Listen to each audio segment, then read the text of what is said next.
When we look on the news, we see the white kids who are making a difference, and we see the white kids who are speaking out, but then we see some of the same black and brown kids who are saying the exact same thing and are not getting any attention for it. The media does a really great job at glorifying and putting white privileged kids, as you said, at the center of every movement.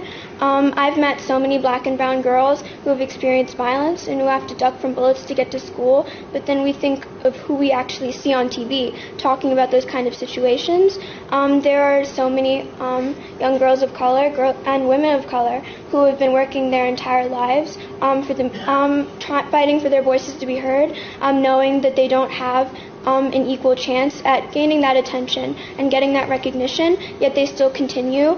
I think that resilience is so admirable, but it's sad when we don't hear their names and we don't know who they are, and they're non-existent to us, because when we look on the news, we see the white kids who are making a difference, and we see the white kids who are speaking out, but then we see some of the same black and brown kids who are saying the exact same thing and are not getting any attention for it. So I think that it's the media's problem. How could we go about fixing it?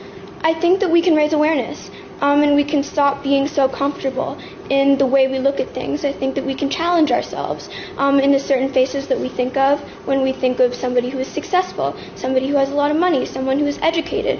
When I say those words, you might think of a white person, but maybe we can start thinking of other people. We can challenge ourselves in the way that we think, like I said. So I think that the media and TV shows and books and movies have conditioned us to think a certain way. So I think it's important if we start to look outside of that box, because even I, growing up, have always wanted the white doll, or I've always wanted to be like the white princess. And just seeing how that is scary, seeing how that affects us. But I think that there's nothing, like you said, we can really do about the media, because that's a really big issue, and it's a culture. But I think we can do it ourselves and change the way that we think.